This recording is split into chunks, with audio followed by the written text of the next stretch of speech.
The door to my house was slightly ajar when I returned. My hands still smelled like lilies. From the funeral. From the last bouquet I ever placed at my mother's side. Hi, I'm Logan Pierce. 38. Married for 7 years. No kids by choice, she said. My mother passed quietly in her sleep, but not before whispering something that lit a fuse inside me. Checked the second drawer in my desk after the service. Alone. Inside was the deed to 2 farmland properties in North Carolina, and a hidden will. Not only that, a third document. A mansion. Palm Beach. Paid off. All left to me. Only me. I drove home, heart pounding, ready to tell my wife and her family. Maybe, just maybe, this would be the moment we all came together for once. But as I reached for the doorknob, I paused. Laughter. Her voice. Her sister's. Her father's. He's so gullible, she was saying. Mom's gone now, he's got no one left. Then her sister chimed in. Did he believe you when you said you'd stay with him no matter what? More laughter. I didn't open the door. I took one step back. And in that moment, everything changed. I stood outside my own house like a stranger. Inside they were still laughing. Loud. Careless. My name came up again, this time with a sneer I'd never heard from her before. Once he signs over the house refinance, her father said, we'll be done babysitting his broke ass. You'll file, we'll split it clean. Then a clink of glasses. Celebrating. My fingers curled tight around the will in my coat pocket. They didn't know about it. Not yet. And suddenly, they didn't deserve to. So I walked away. Drove to the old diner off Route 9 where Mom used to take me when life felt too heavy. I slid into a corner booth, pulled out the documents and stared at my mother's signature. She had known. She knew what kind of people I was living with. And she trusted me, not them, with everything. That night I didn't go home. I booked a motel room under a different name. I called an attorney friend from college I hadn't spoken to in years. Are you still doing property law? I asked. He paused. Yeah. Why? I stared at the ceiling. Because I'm ready to disappear. Quietly. At 6 a.m., I sat with steam curling from my coffee cup and papers spread across the motel desk. 2 farms. A coastal mansion. And a will with one condition I hadn't seen before. Do not let them take what they never valued. Mom had handwritten that part. A warning dressed as wisdom. My phone buzzed. 17 missed calls from my wife. A voicemail. Logan, where are you? You just vanished? We need to talk. Dad said we can fix this if you just stop being dramatic.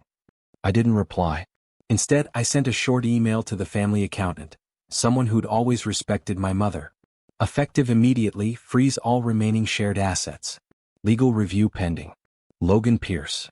I also attached the scanned will, the land records, and a confidential retainer letter from my attorney. By 8 a.m. the group chat lit up. What is this? Her sister, Logan, seriously? We had a deal. Her father, you think you can pull this off quietly?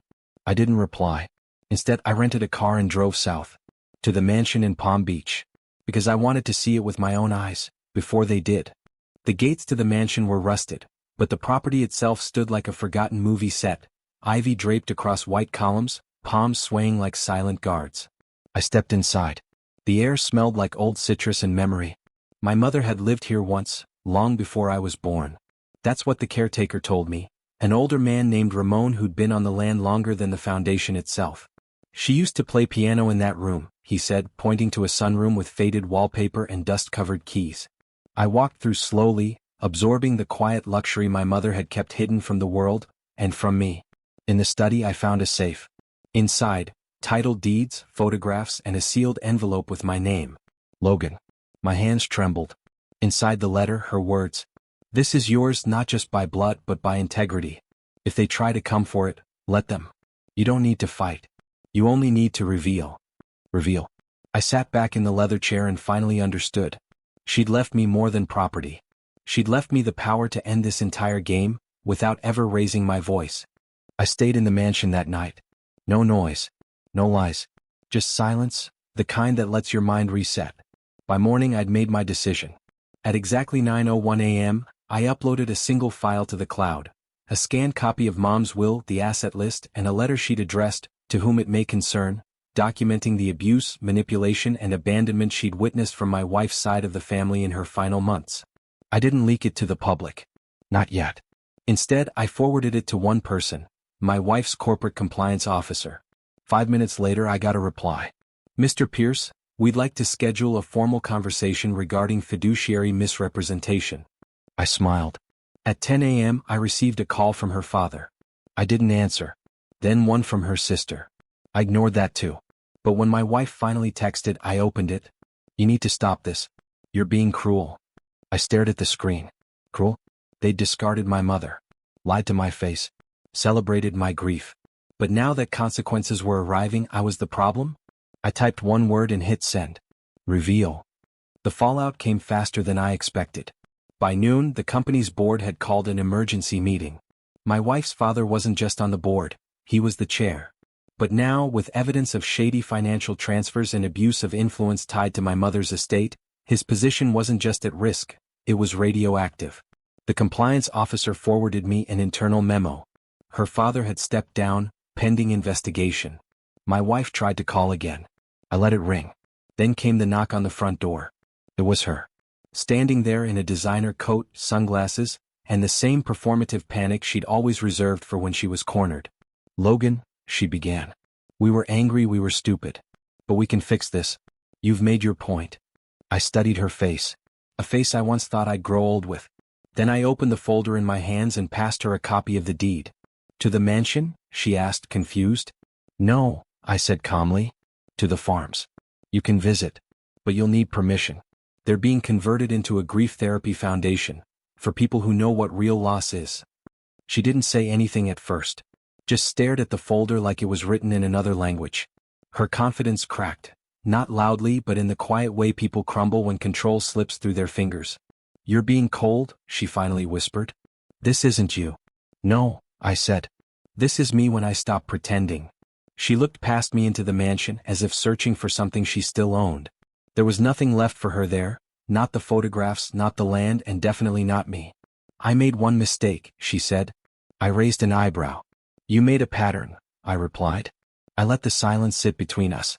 Then I stepped aside, revealing a printed photo framed on the table behind me, my mother smiling at a younger version of me, arms muddy from planting, a beam of sunlight cutting across the frame. She left this place because she knew what people like you would do, I said. But she trusted I'd know when it was time to reclaim it. I stepped forward. This isn't revenge.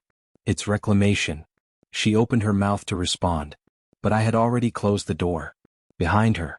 She tried one last time, an email, not dramatic, just a line. We were both wrong. Maybe there's a way forward. I read it twice. Not because I was tempted, but because it reminded me of how easily she twisted things into equal footing. There was no we in the betrayal. Only silence, gaslighting, and cold calculation on her part. And survival on mine. I didn't reply. Instead, I walked to the edge of the land my mother had left me. The Florida breeze curled through the palms. Workers were already surveying for the therapy retreat, a place not just for others to heal, but for me to remember I survived her. All of them. The house behind me was no longer a home haunted by fake love. It was mine now, stripped of pretense, lit with truth. I pulled out my phone, opened the last photo I had of Mom, smiling in her garden, and whispered, I kept my promise. And for the first time in years I felt still. Not victorious. Just free. I turned back toward the house. There was no one left to lie to. No one left to prove anything to. Just the sound of my own steps on solid ground.